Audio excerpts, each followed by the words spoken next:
Next up on the Cosmic News Network, First Contact with Joshua Put.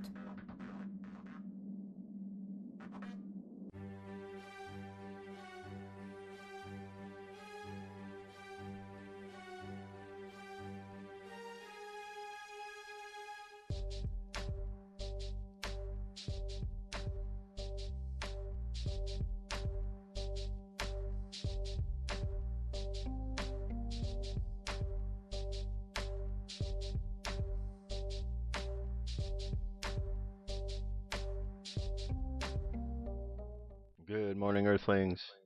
How you doing today? Welcome back to First Contact Radio. Today is Friday the 13th.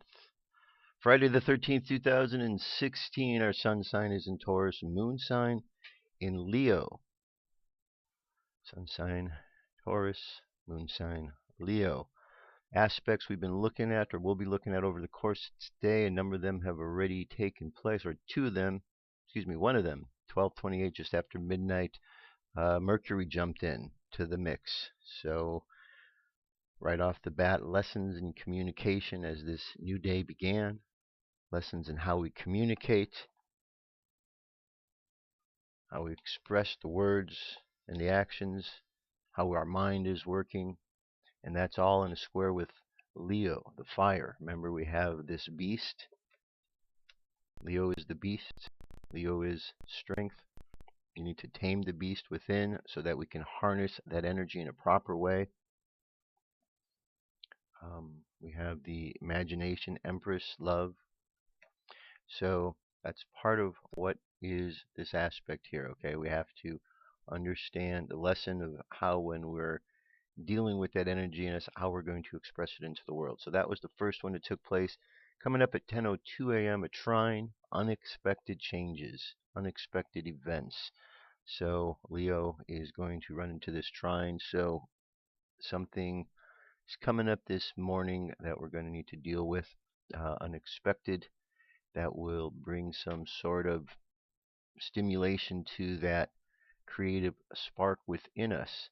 When it gets to be the noon hour, the sun and the moon square off with each other, Taurus and Leo. So that's spiritual aspect of ourselves.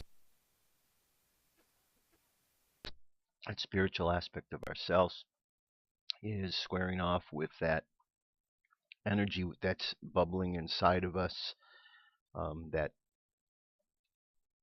fire energy within inside of us, and so we need to find a way to be able to balance them. It's just like we've been doing the last couple days with Leo and Taurus.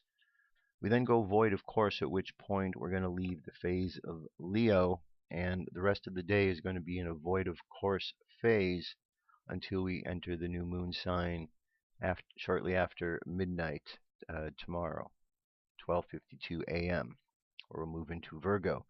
So the rest of today, Mercury and Venus are going to be in a conjunction, having a communication. They're right next to each other. Mercury, Venus, right here. So they're both in a conjunction in the house of Taurus. So imagination is getting together with our mind, our communication, and they're deciding how they're going to interact, what they're going to do. And Taurus is here. Taurus is the sign of the bull. It's the sign of the earth. It's the sign of the physical. But it tells us we need to hook the spiritual into that.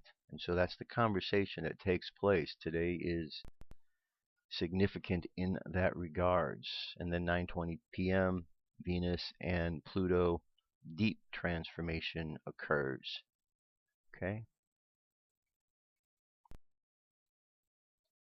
Moon phase, 49.3% of the way full, making its way to that first quarter. 21st, a week from today, we will be, or a week from tomorrow actually, we will be in the full moon phase. 5 Lyre on the Jewish calendar, Omer count day 20, moving into day 21. Daily thought is a leap of failure. Everything in life is a step forward. Everything has meaning. It's just that there are 2 ways to move forward, walking and leaping. When you walk, You leave one foot in its place as the other moves ahead. You're secure, you're stable, you're never able to leave your comfort zone. So sometimes you need to leap, but to do that, you need to first crouch down. That's the true meaning of failure. It is the crouch before the jump, the break away from the past so that you can leap into the future, an opportunity to do something totally unexpected. Failure lets you go where your footsteps could never take you. On the Mayan oracle, it's the second day of this wave spell of the seed, all about the flowering within ourselves that is sprouting forth. The serpent is the symbol for today, the life force, energy, survival instinct, guided by our navigation or our synchronicity that we acquire as we connect in with the universe and all that's around. As we could see here, galactic activation portal days, they're lining up starting tomorrow. 10 in a row. These ones here that are all darked out. So we got 1, 2, 3, 4, 5, 6, 7, 8, 9, 10 days in a row. Okay, so hold on to your hats, folks. The phrase for today is I polarize in order to survive, a stabilizing instinct. I seal the store of life force. With the lunar tone of challenge, I am guided by the power of navigation. Solar wind is currently at 360.0 kilometers per second. Planetary K index, quiet at a 2, could get up to a 3. Look at the sun here. This looks like it's cracking open. This big hole at the top, got one at the bottom here. Says we're going to be feeling the effect of that over the course of this weekend and into the beginning of next week. M-class flare possibilities at 5%, X-class at 1%. Geomagnetic storm activity, mid-latitudes 5%, upper latitudes 15%. Everything's stable for the next 24 to 48 hours, so we're kind of in a pausing phase as the universe is in between that inhale and exhale. And up at the sky, it says as twilight fades, look above the first quarter moon for Regulus. Brighter Jupiter shines much further to the moon's upper left. They all descend as southward as night proceeds. Okay, so here we've got this, the moon, looking up, we've got Regulus right here. Jupiter. So there you have it. That's our cosmic weather. That's what we're dealing with today. UFO news up next.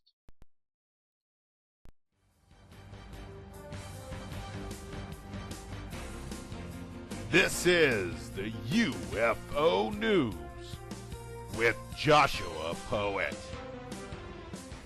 Alrighty, Dirk. Thank you very much for that kind introduction, as always. Alright, first story here. Meteorite impacts on space station window, almost causing to abandon ship. Says the European-built cupola was added to the International Space Station 2010 and provides and continues to provide the best room with a view anywhere. In addition to serving as an observation and work area when the crew operates the station's robotic arms, it also provides excellent views of the Earth, celestial objects, and visiting vehicles. Its fused silica and borosilicate glass windows, however, sometimes suffer from impacts by tiny artificial objects.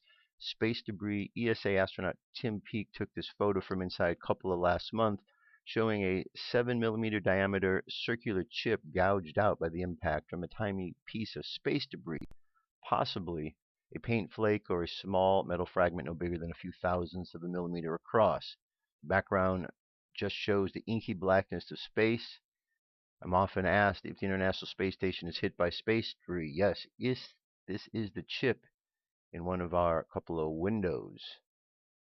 Glad it is quadruple glazed. Says Tim, to crater for such possibilities, the station is provided with extensive shielding around all vital crew and technical areas so that minor strikes like this one pose no threat. While a chip like the one shown here may be minor, larger debris would pose a serious threat, and an object up to 1 centimeter in size could disable an instrument or the critical flight system on a satellite.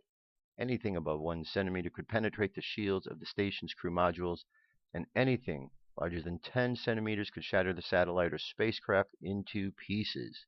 ESA is at the forefront of developing and implementing space mitigation guidelines because the best way to avoid problems from the orbital debris is not to cause them in the first place. says Holler Craig, head of ESA's Space Debris Office. These guidelines are applied to all new missions flown by ESA. They include dumping fuel tanks, discharging batteries at the end of the mission to avoid explosions, and ensuring that satellites re-enter the atmosphere and burn safely within 25 years.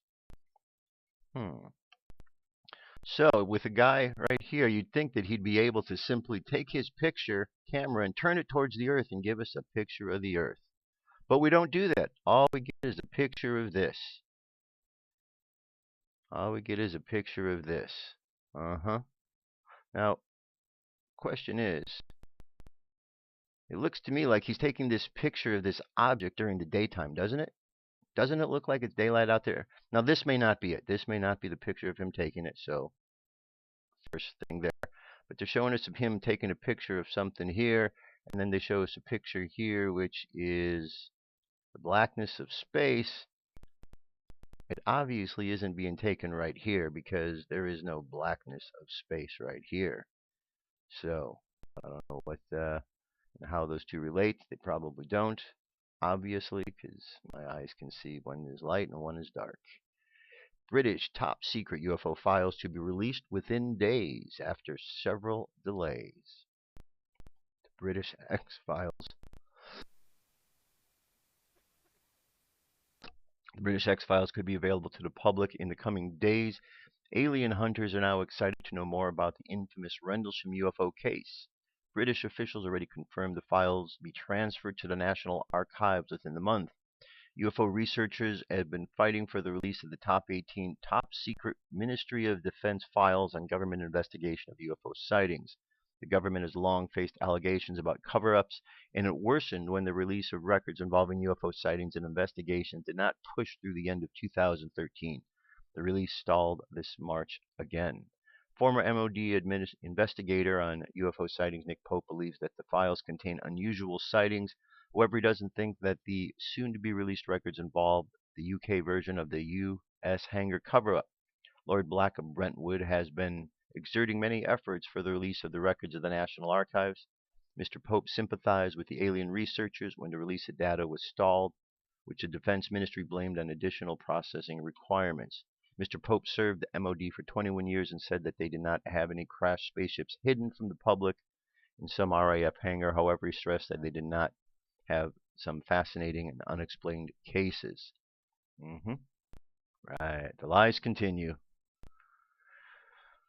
Environmentalist, energy, science entrepreneur and ufologist David Sereda presents amazing video evidence of NASA, ET encounters, and the details of new science that can help to explain how faster-than-light space travel is possible and how UFOs of ET origin control gravity and fly their spacecraft.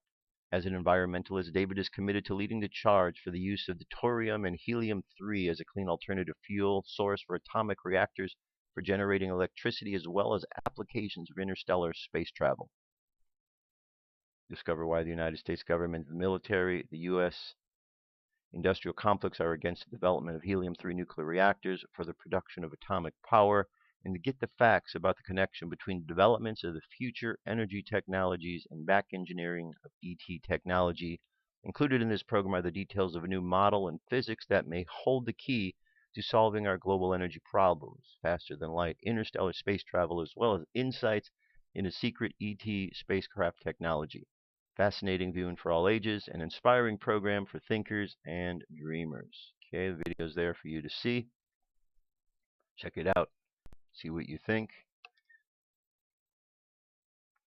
As close to modern day UFO proof as you can get. Is anyone out there? All right, a couple of objects in question. If you get the feeling that we're not alone, you could well be right. If the latest report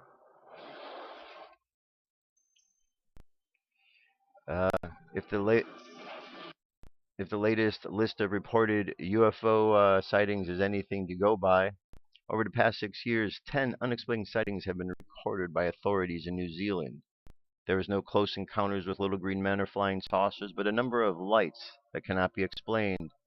The most recent sightings on March 30th this year, when an unidentified falling light was seen at Tasman Bay near Nelson. The object was too fast for an aircraft and too slow for a meteor. says file notes released by the Civil Aviation Authority under the Official Information Act. Last year, when I was just one sighting and a unidentified red light over Christchurch, the southern city was also home of the official reported sighting in 2014. All right, leaving the link so you can check it out. Rocker turns UFO expert. Over the years, Las Vegas, over the years, list of rock stars have reportedly seen UFOs, but only one was inspired to become inspired on the topic. Musician Tom DeLonge is the best known for his work with the band Blink-182, which has sold millions of records. He walked away from that life and founded a multimedia company focused entirely on the saucer mystery. George Knapp of the I-Team scored the first broadcast interviews with a new star in the UFO galaxy. Much of what DeLonge has done is now public, but behind the scenes, he's gone where no rocker has gone before, or anyone for that matter. He is now all on UFOs and has risked everything in the pursuit of truth. On the main drag of the idyllic California beach town, nestled between an organic cafe, sits the unpretentious storefront with an intriguing name. To the stars, visitors to the breezy shop often run into the proprietor. One of the cool things about the space was being able to have a retail store. We have people that travel across the world and want to immerse themselves in what we do. What he is doing these days is reinventing not only himself but also the discombobulated world of UFO research. The business face of that effort is an ever-changing lineup of merchandise, space-themed t-shirts, for instance, but also books. In the first of the 6 books also in the works, there are hints of the more grandiose ambitions. A full-length animated film, for instance. The overall theme is something akin to rock and roll meets the Men in Black. DeLonge made a fortune as co-founder and frontman for Blink-182, the irreverent punk band that sold millions of records and is still touring without DeLonge. He has left the year to pursue of all things UFOs. I didn't walk off my last show. There were 100,000 people. I didn't walk off that stage so I could go chase a monster down a rabbit hole and look like a fool. I'm not an idiot. I'm dealing with something that's much bigger than me and more complex. This is, frankly, maybe the most important thing I've done in my life, even if it sounds a little tinfoil hat, little green men conspiracy theory, he said. DeLonge is still waiting and producing music with his band Angels and Airwaves, but digital albums are just one part of the multimedia assault that includes films, documentaries, and books, all focused on the central theme. The theme is there. A lot of flying saucers in this place, he said. He's invested in the state-of-the-art production equipment, hired a string of best-selling authors, and has been meeting behind the scenes with the biggest names in Hollywood. DeLonge wants his company to become the Disney of UFOs. The biggest works of art are when the artists really take risk to do something. He said this entire operation is a big gamble. We've never published books before, never made films before. This is a quest, an absolute quest. I haven't made any money off of this right now, so it's new. Parallel to the business venture, he launched a cloak and dagger effort to pierce the smoke and mirrors surrounding UFOs, using his celebrity status and an entry point to speak directly to the keepers of the secret. He started with defense contractors who have operated for decades at Nevada's Area 51 military base. Later, he met with high-ranking military officials. DeLonge says they have opened up about their otherwise off-limit subject of UFOs. I think they really want us to know.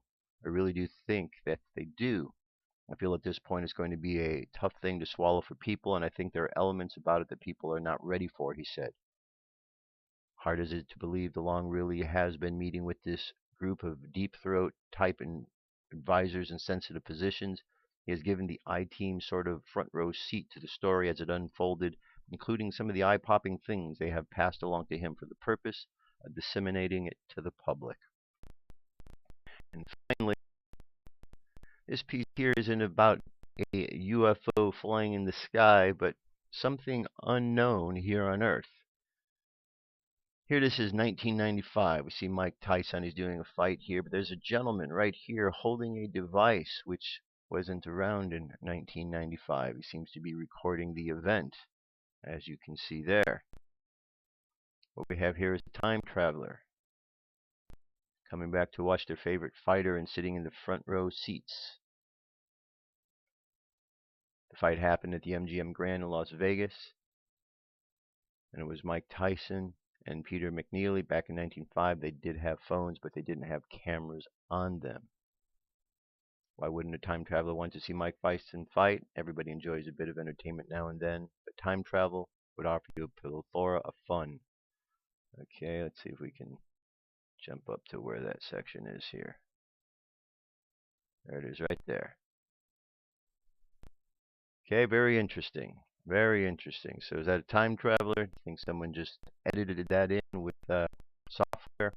I don't know. I don't know, but there's the story. Very interesting indeed. I'll be right back, and we're going to jump into some subjects, get a little bit more serious about things. Stay tuned. What if our government was responsible for some of the greatest crimes against this nation? Would you really want to know? These are big questions, but these questions deserve answers. It's time to demand the truth. People shouldn't be afraid of their governments. Governments should be afraid of 9/11 was an inside job. Kennedy was killed by the CIA. Jimmy Carter saw UFO. Answers to secrets you need to know. So wake up, wake up, wake up, wake up. Wake up, wake up, wake up. Wake up, wake up, wake up, wake up. Wake up, wake up, wake up.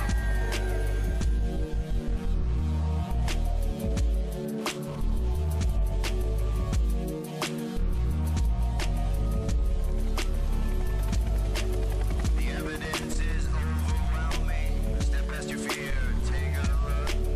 Illuminati lies keep growing, but they're illusion from your eyes. And wake up, wake up, wake up, wake up. Wake up, wake up, wake up. Wake up, wake up, wake up, wake up. Wake up, wake up, wake up.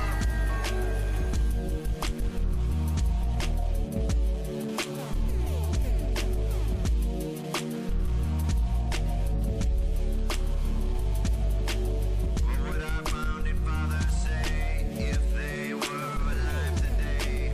Must be turning in their graves. Redcoats are coming, big brother's watching. Wake up, wake up, wake up, wake up. Wake up, wake up, wake up. Wake up, wake up, wake up, wake up. Wake up, wake up, wake up. What if I land and two if I see? And I on the opposite shore will be ready to ride and spread the alarm through every Middlesex village and farm. Whenever any form of government becomes destructive of these ends, it is the right of the people to alter or abolish it.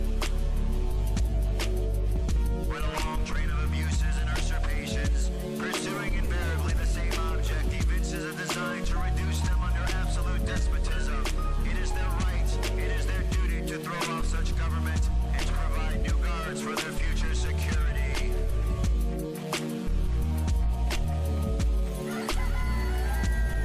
Wake up, wake up, wake up, wake up. Wake up, wake up, wake up. Wake up, wake up, wake up, wake up. Wake up, wake up, wake up. Wake up, wake up, wake up, wake up. Wake up, wake up, wake up. Wake up, wake up, wake up, wake up. Wake up, wake up, wake up. Patriots arise. It's time to demand the truth. All right. All right. Continuing on. Today is Friday the 13th. Let's take a look at what Friday the 13th has been about in history. The human emotional experience is most often based on fear. The fear of Friday the 13th is called paraskevedekarkophobia. Say that 5 times fast, huh? A specialized form of triskaidekaphobia, a phobia or fear of the number 13. Despite our well-developed brains, our complex technologies, and centuries of scientific progress, the human race remains a fearful, superstitious people from ancient times to modern-day prophecies and all across cultural divides. Friday the 13th superstitions originated in a Norse myth about 12 gods having a feast in Valhalla. The mischievous Loki crashed a party as an uninvited 13th guest and arranged for Hod, the blind god of darkness, to shoot Balder, the god of joy and gladness. With a mistletoe-tipped arrow, Balder was killed, and the earth was plunged into darkness and mourning as a result. Friday was named after Frigg or Frigga, the Norse goddess of marriage. Later, she was confused with the goddess of love, Freya, who in turn became identified with Friday. When the Norsemen and Germanic tribes became Christians, Freya was supposed to have been banished to the mountains as a witch. Friday came to be called a witch's Sabbath. It was believed on this day each week 12 witches and a devil met, 13 evil spirits in all. Some believe that the arrest of Jacques de Molay, Grand Master of the Knights Templar, and 60 of his senior knights on Friday, October 13, 1307, by King Philip VI of France is the origin of the superstition. That day, thousands of Templars were arrested and subsequently tortured. Then they confessed that they were executed. From that day on, Friday the 13th was considered by followers of Templars as an evil and unlucky day. Were the Knights Templar created by a group called the Priory of Sion? The treasures and secrets of these mystic organizations talk to the American continent and the Freemasons. Take us to the American continent and the Freemasons, who carry the energy signature of the creation of our reality with them. The Freemasons left us clues, some of which include the number 13. If you think outside the box, viewing the star pattern as a hologram, raising the center point, it creates a pyramid of souls in color code blue. You can also see symbols for above and below, X and a diamond, as in sacred geometry. Okay, saying right here to pull this up, and yeah, you could certainly see a pyramid in there, a three-dimensional way. You also see a couple other patterns there if you look at it.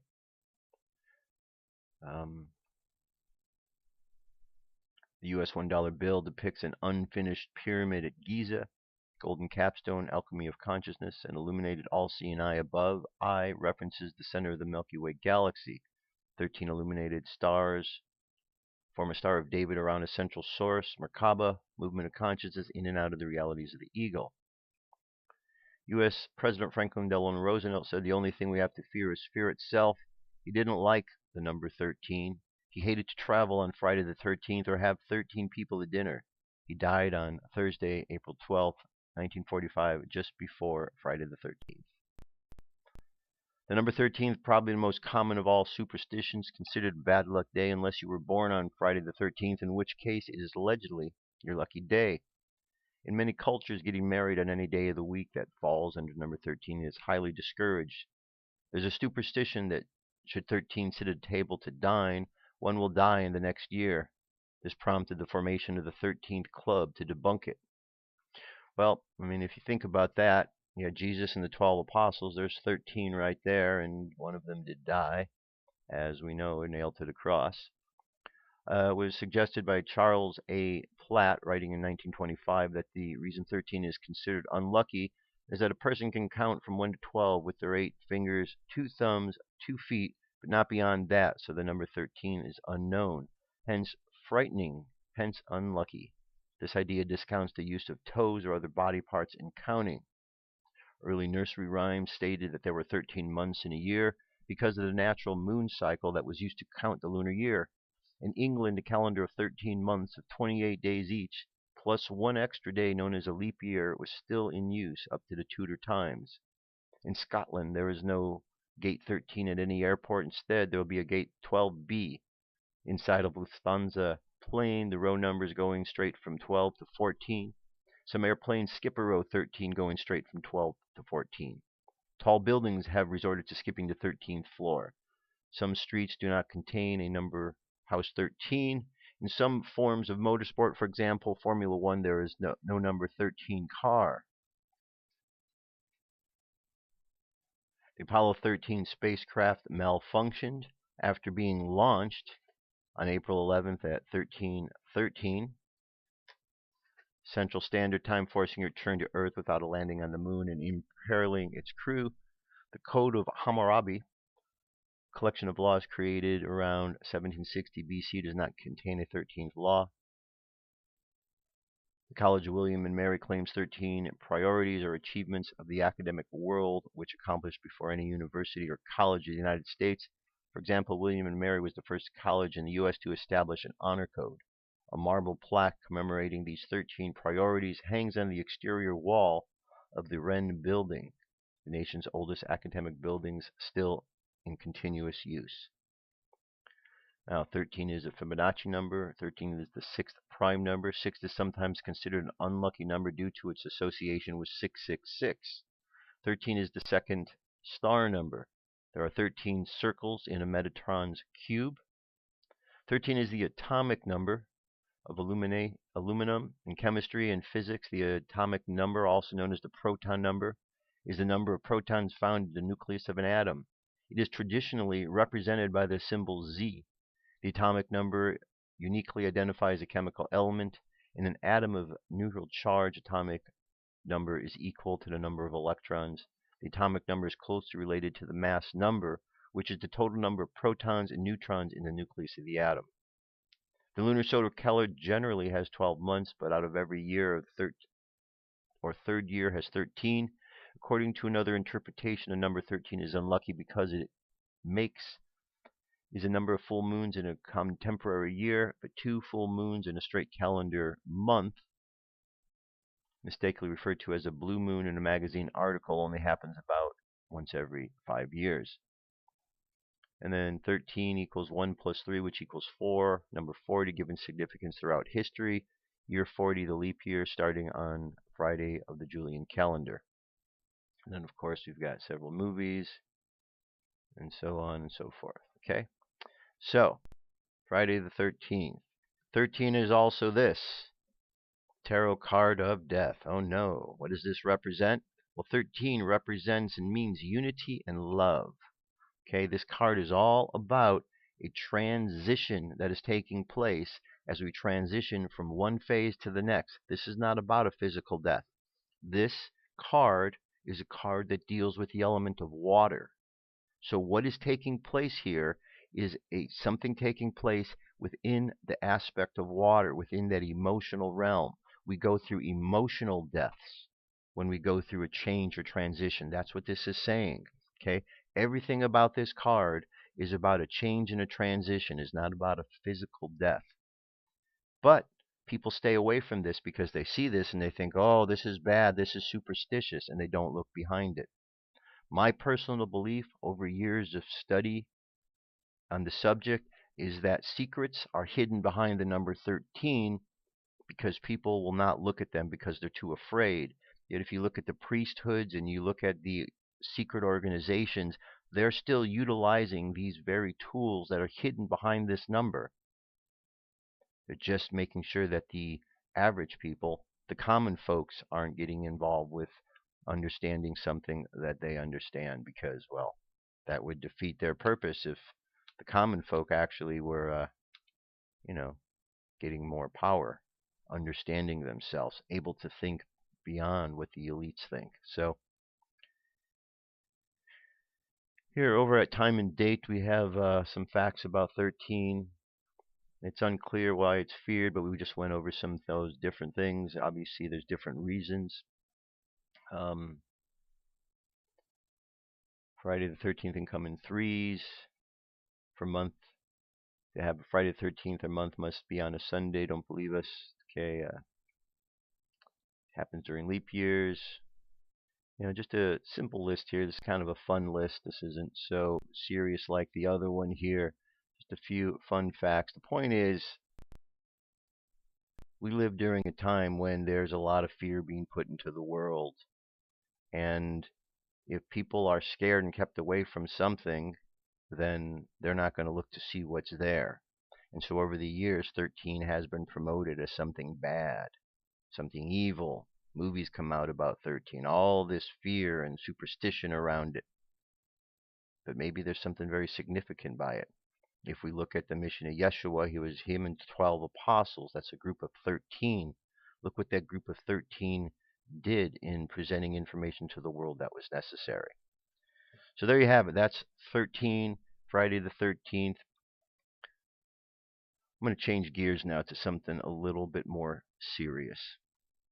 Okay? But maybe it plays right into this as well. we've got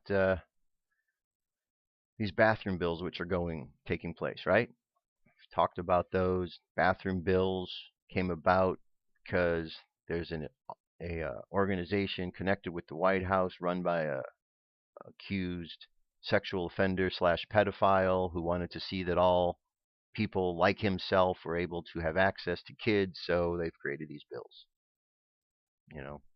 And people around the country are thinking, this is awesome. It's now going to allow this 0.03% of the population to go in and be able to use the bathroom and not be discriminated against, while the rest of the 99.07% of the population, well, they're tough luck if they don't like it. Tough luck if it opens up the door to predators to come in to mess with them, because the 0.03 will be satisfied, and that's all that really matters in this regards. Well, here we have an article tells us that the U.S. directs public schools to allow transgender access to restrooms. Obama administration is planning to issue a sweeping directive telling every public school district in the country to allow transgender students to use bathrooms that match their gender identity. Okay, let me read that again. The Obama administration is planning on issuing a sweeping directive to every public school in the country. Okay, we're not just talking about North Carolina now. We're not talking about Texas or Louisiana. We're talking about every school in the country to allow transgender students to use the bathroom that match their gender identity. A letter to school districts go out Friday, adding that the highly charged debate over transgender rights in the middle of the administration's legal fight with North Carolina over this issue. The declaration signed by Justice and Education Department officials would describe what schools should do to ensure that none of their students are discriminated against. It does not have the force of law but contains an implicit threat. Schools that do not abide by the Obama administration's interpretation of the law could face lawsuits or a loss of federal aid. Okay? So now, America, our presidential authority, the administration, has nothing better to do with their time. There aren't any other problems in the world. So they want to make sure that 0.03% of the population can get into the restroom of their choice. Well, at the same time, forgetting that people that aren't part of that group, people that aren't transgender, people that are perverts, people that are sick, demented individuals, predators, they just got a pass to go into whatever bathroom they want. Why isn't the administration or the people passing these bills caring about that? Oh yeah, the guy who put the bill together is a pedophile. Silly me for forgetting that. Seems to play right into the mix, doesn't it? Now, here is what's coming out today. It's PDF, examples of policies and emergency practices for supporting transgender students. It's a 25-page PDF document. 25-page document by the U.S. Department of Education. Maybe it's time to start thinking of homeschooling, folks. The U.S. Department of Education is committed to providing schools with information they need to provide a safe, supportive, non-discriminatory learning environment for all students. It has come to ED's attention that many transgender students whose gender identity is different from the sex they were assigned with, report feeling unsafe and experience verbal and physical harassment or assault in schools, and that these many students may perform worse academically when they are harassed. School administrators, educators, students, and parents are asking questions about how to support transgender students and have requested clarity from ED. In response, they developed two documents. ED's Office for Civil Rights and the U.S. Department of Justice Civil Rights Division jointly issued a Dear Colleague letter, I'll read that to you next, about transgender students' rights and schools' legal obligations under Title IX of the Education Advancement of 1972. Any school that has questions related to transgender students or wants to prepare to address such issues should they arise. And the second one, ED's Office of Elementary and Secondary Education compiled the attached examples of policies and emerging practices, and some schools are already using to support transgender students. We share common questions on topics such as school records, privacy, and explain how some states and school districts' policies have answers to these questions. Okay? And you just go on from here. Each person is unique, so the needs of an individual transgender student vary, but a school policy setting forth general principles for supporting transgender students can help set clear expectations for students and staff and avoid unnecessary confusion, invasions of privacy, and other harms. The education community continues to develop and revise policies and practices to address the rights of transgender students and reflect our evolving and understanding of the individualized nature of the transgender student needs. Transgender student needs, in my opinion, sorry if this offends you, but they need to go get some sort of counseling. If you just look at the plumbing you were born with. This is sick. This is ridiculous, man. This is ridiculous. Okay, here's that colleague letter. I want you to listen to this. And dear colleagues, schools across the country strive to create and sustain inclusive, supportive, safe, and non-discriminatory communities for all students. For all students in recent years, we have received an increasing number of questions from parents, teachers, principals, and school superintendents about civil rights protection for transgender students. Title IX of the Education Amendments and implements regulations prohibit sex discrimination in education programs and activities operated by recipients of federal financial assistance. This prohibition encompasses discrimination based on a student's gender identity, including discrimination based on a student's transgender status. This letter summarizes a school's Title IX obligations regarding transgender students and explains how the U.S. Department of Education and the U.S. Department of Justice evaluate a school's compliance with these obligations. ED and the DOJ have determined, so Hillary's out there doing what she's doing, and the Department of Justice have nothing better to do with their time but to write up this. The department have determined that this letter is significant guidance. This guidance does not add requirements to applicable law, but provides information and examples to inform recipients on how the departments evaluate whether covered entities are complying with their legal obligations. Accompanying this letter is a separate document. Okay, here's the terminology. Let's look at this.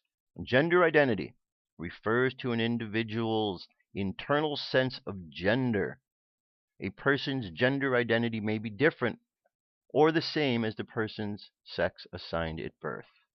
Sex assigned at birth refers to sex designation referred to an infant's birth certificate and should be recorded to provide at birth. Transgender describes individuals whose gender identity is different from the sex they were at birth. A transgender male is sometimes one who identifies as male but was assigned the sex of a female, and a transgender female is someone who identifies as female but was assigned the sex of male at birth.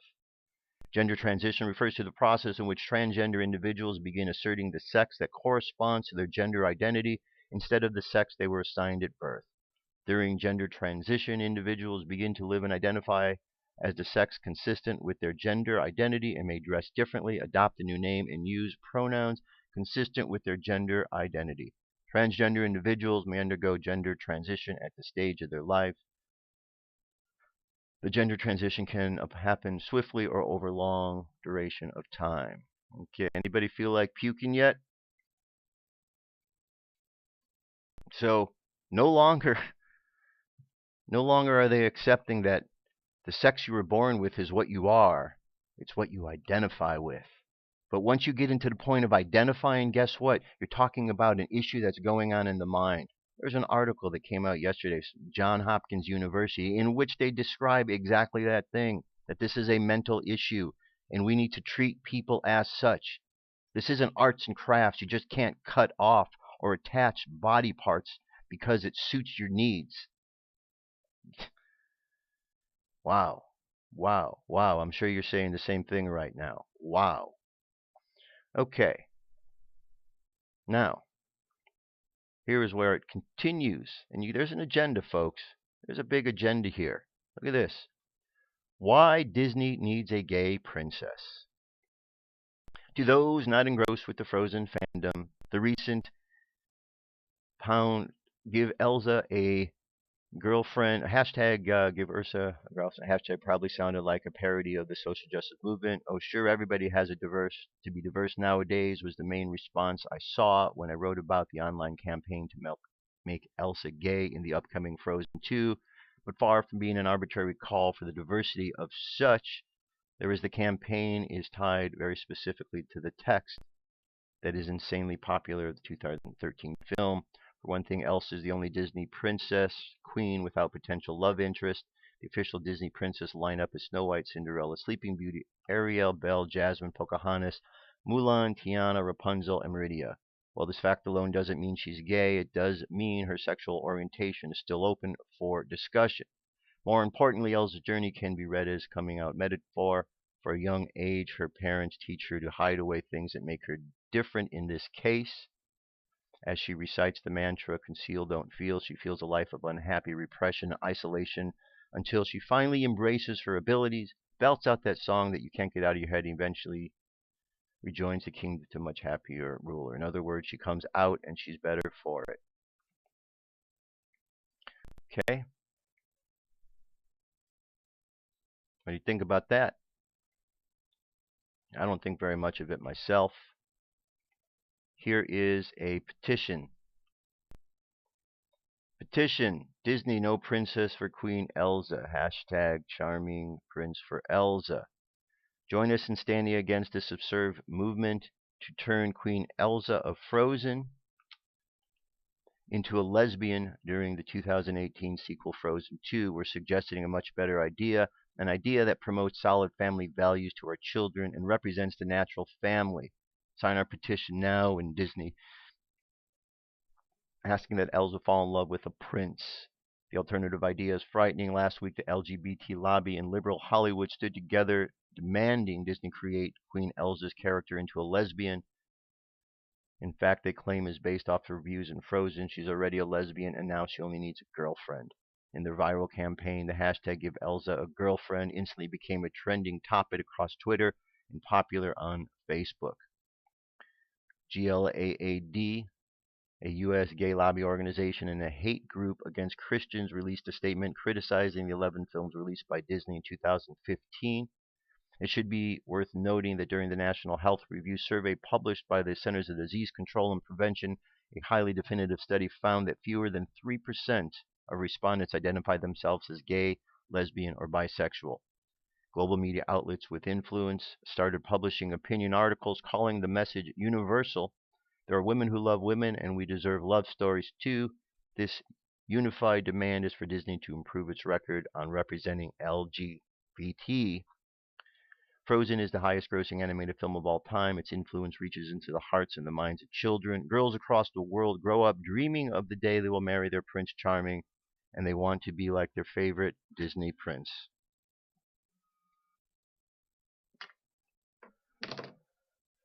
Okay, we hope that Disney will not give in to the pressures of the liberal agenda. We are asking you to fight back now. Well, guess what? Disney's part of the agenda. Disney's been doing this for a long, long, long time. Okay, a long, long, long time. Now, here's my 2 cents in this matter. If you are an adult, you can do whatever you want to do. That's your choice. You can make the choice to be gay. You can make the choice to be straight. You can make the choice to be transgender. Whatever it is, make the choice, feel that you have to, whatever it is, if you are an adult. But children are off limits. Children are innocent creatures. Children are impressionable creatures. They're still growing, and to do this is wrong, wrong, wrong. And anyone doing this, horrible, horrible. Here is Matthew 18:6.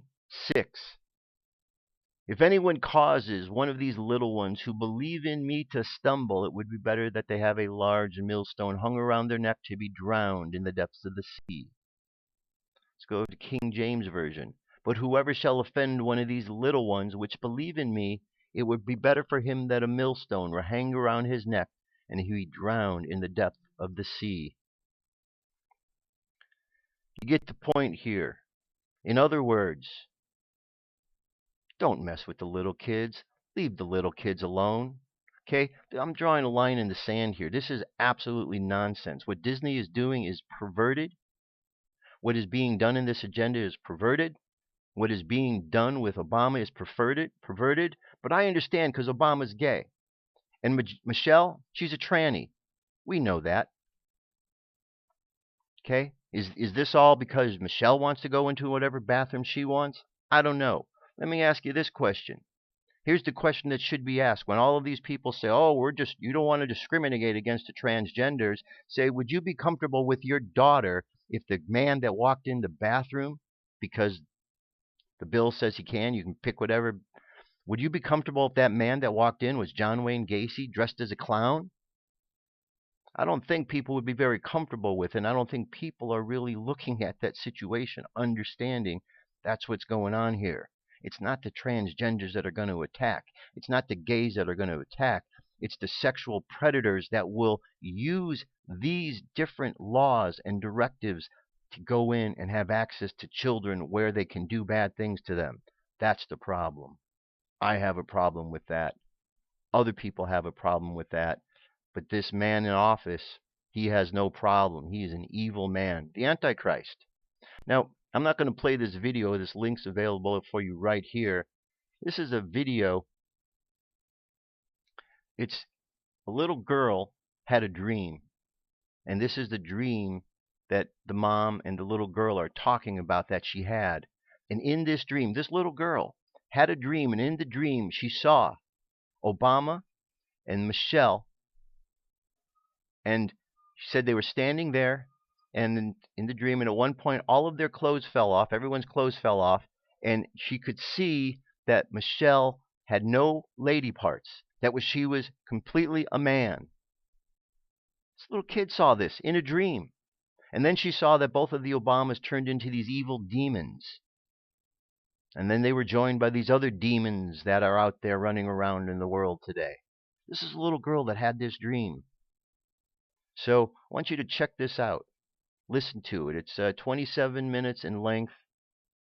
This little girl that had this dream. This wasn't an adult. This was a kid who doesn't know about this and had a dream about something that people have been saying. Go look up Michelle Obama. Look her up. Look at the pictures of her. There's a dress, her in a aqua-colored dress. Look down below the waist and you'll see something there, some kind of a package. Either she has a bad deformity down there between her legs, or she's got a male part down there between her legs. Something is not right with that. And the story online, the story that Joan Rivers told shortly before she was killed, was she said Michelle's a tranny. Go look it up. Don't take my word for it. Look what's out there. Look what's happening. Look how this bill and this information that only affects 0.03% of the population, look how it's being pushed now to every single school. 0.03% of the population is not much. Small amount. And no one's wanting to discriminate, but nobody is wanting to open up the door to all kind of perverts to have access to children. And yet people aren't seeing that. And that's the mind-boggling thing. All right, here's an article that talks about, I asked the other day, I said, what's going on? Why is there insanity that's taking place? Where is this coming from?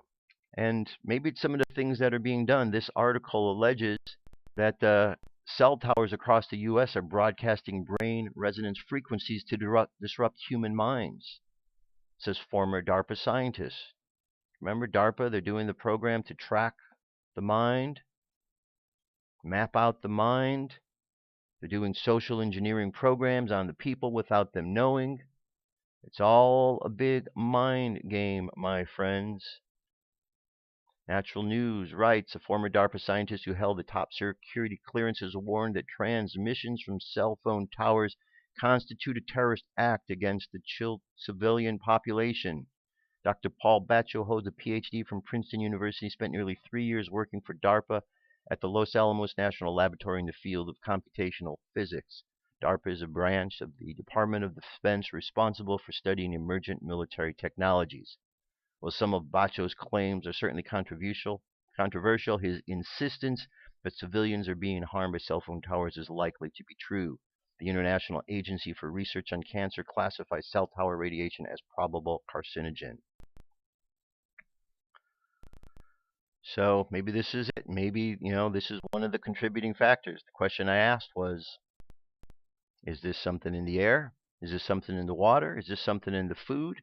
Is it something that is coming from the television when we turn it on and all the frequencies from there? Here we now have radio waves. We're all carrying with us these cell phones these days, so we're all walking around in this web of electronic frequencies. Could be that this is what's disrupting things. So in all of this, in all of these things, I know they seem weird, and I know they seem bad, and I know it seems absolutely insane. But we want to find a way to be able to move through this, because it seems that we're stuck in this situation at the moment. We're here, and we need to deal with it. It's not going to be fun. No one said it would be fun, but this is where we are. And now we're going to have to deal with it. And all of the mothers of children out in the world are going to have to deal with this subject. Maybe they didn't want to. Maybe they've turned a blind eye to it for a long while. Guess what? Now it's in your face, because the terrorist in the White House has decided to have a directive that every single school now is going to have to abide by this policy to satisfy 0.03% of the population, all at the expense of 99.07% of the population. So we need to think positive. We need to understand that there's something going on, separating from the wheat from the chaff. We're seeing a very big separation now, aren't we? People are taking sides. People are siding with evil and darkness, and people are siding with God. And there's this middle ground is quickly changing, and it's very evident what's taking place. All we have to do is pay attention. So we need to understand there's something going on, a shift, an energetic shift, an ascension. And throughout this shift, some people aren't going to make it. Plain and simple. Some people aren't going to make it through the shift, because all they're going to do is fall prey to those who are preying upon them. And those who are going to rise above the situation, well, they will have a different experience. A lot of people are going through these experiences, the ascension process. Otherwise, the ascension is energy around us. It says, for those not experiencing the process of ascension, here are some aspects. Not everyone is experiencing the same. Just know that you are not alone. Below are some common experiences of leaving the old world behind. What did they mean? And some tools for comfort. 1, you suddenly feel like you've jumped off a cliff with no net, no strong feelings, and no sense of place, and nothing to hold on to. 2, no one seems to notice you, pay attention to you, or give you much, if any, regard. 3, it is difficult to be in crowds, and you are no longer able to participate in groups that have anything to do with group energy. 4, you feel very lonely, but have a few friends and loved ones left that you do regularly connect to, and no one really thinks like you do, nor understands your view of reality. 5, you have simplified your life to a large degree, removed yourself from lower and denser energies. You feel that there is nowhere left to go. 6, you no longer have a desire to heal others, bring up the vibration of the planet, teach new ways of being, read spiritual materials, meditate, save anything anymore, participate in anything that has spiritual intent. 7, you are so tired and weary of the old reality that you do not care about anything anymore, and simply give up with disappointment, exhaustion, apathy, and what feels like depression, with ever strong desire not to be here anymore. You think that nothing will ever change. You are being discouraged. Okay, good article. Check it out. Look, some of these things are very depressing, what's going on out there. There's no denying that. No denying that. Going to have to tough it through these times, my friends. We can't take the easy way out. There will be suicides. There will be a lot of them. But we have to be strong. We have to stand together during these times. Now, I know when I talk about such things like this that are taboo subjects and what have you, I know that myself and anybody else who's talking about these things kind of puts a target on our backs. But I no longer care about that, because I see the world crumbling. So I'm going forward regardless. I will never take my life. And if somebody ever steps in and you ever hear something that I died in a suicide way, it's never going to be that way. If somebody decides to take me out, then that's how it will be. But I'm going to move through life believing that I am protected, considering the armor of God that I'm wearing, that's flowing through me, and I suggest each and every one of us do exactly that. This isn't a joke, my friends. This is real. This is what's going on right now. Okay? He's issuing a directive. He's getting worse and worse. He said there would be more profound changes before he left office. So we need to be strong, my friends. We need to be real strong. We need to take this serious, because whatever is going on right now, it's attacking the children. And from there, it's probably going to continue on to attack those who are trying to defend the children. There's going to be attacks probably against Christians, because they're the ones who want to believe in the Christ. Well, the Christ energy is that which flows through us. There's no denying that. There's no denying what Yeshua was about and his mission here to earth. But many have forgotten. Let's not forget. Let us remember. Let us keep moving forward with faith. Let us keep moving forward with strength and confidence. And let us move forward fearlessly and send positive vibes to each other to support each other in being fearless. Because if not, we have a problem. I think we got a problem, friends.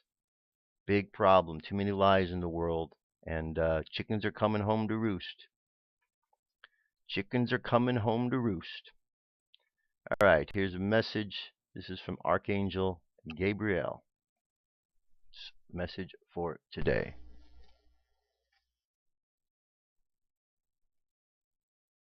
Gabriel Daily Message tilde Thursday, May 12th, 2016 by Shelley Young. Dear ones, if you have made what you consider to be a... Hold on a second here. Let me adjust something because it's way too loud.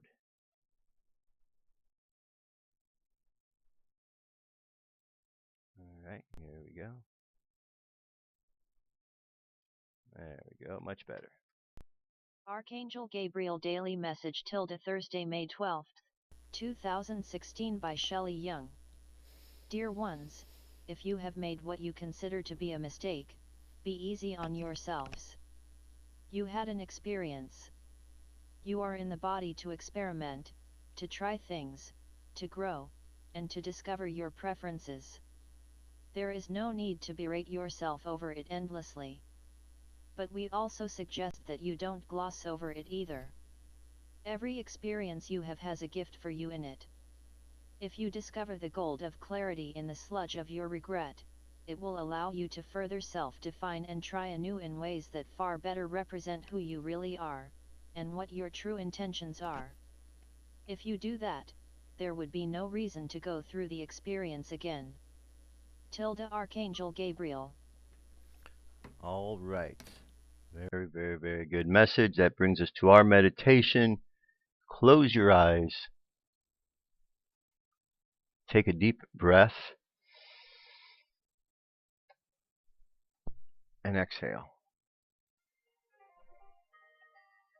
Take another deep breath. Exhale again. Take another deep breath. And exhale. Now let's imagine, you just heard all kind of crazy stories. Let's just imagine a shower from heaven falling upon us. A rain that washes over us and rinses off all of this darkness, all of this negative energy, all of this ickiness. Let's just imagine it washing right off, washing down the drain. And let's imagine this light filling our being and going through each and every cell of our being, filling it with love and light and strength and fearlessness. And let's imagine sending this out to each and every one of us. Now, I want us all to imagine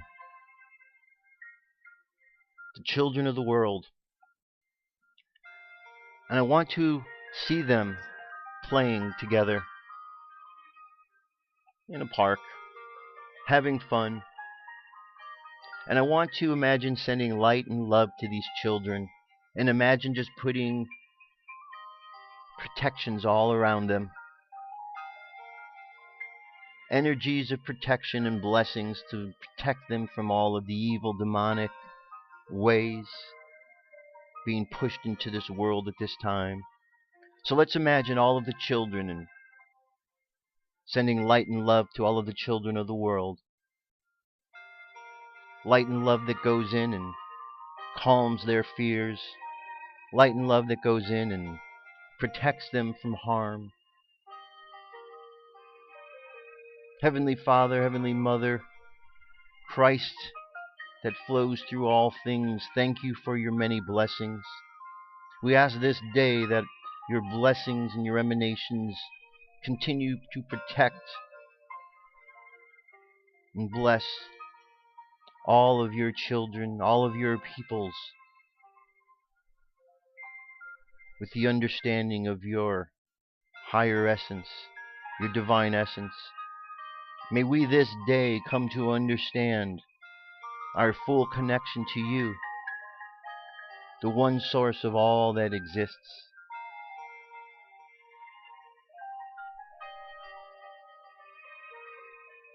Now, let's let the subconscious mind continue on this journey, a journey of sending out light and love and protection to the children of the world. And let's continue that as we go through the course of this day. And let's bring the conscious mind back to the present moment, all on the count of 3. 3 coming back to the present moment filled with confidence. 2 coming back to the present moment filled with faith. And 1 coming back to the present moment happy, healthy, and whole. Happy, healthy, and whole. Take another deep breath. Exhale. And open your eyes. Well, my friends, that is it. That is it. It's a lot today, very intense. Be aware today. Be on guard. Make sure your protections are around you. Stand strong in your beliefs. Think positive thoughts for the children. And let's just keep remembering God, because the problems that we're having is because God has been pushed away. So let's just keep bringing God back. And let's just instill that power of God here on earth. That's it for the week, my friends. I'll be back next week.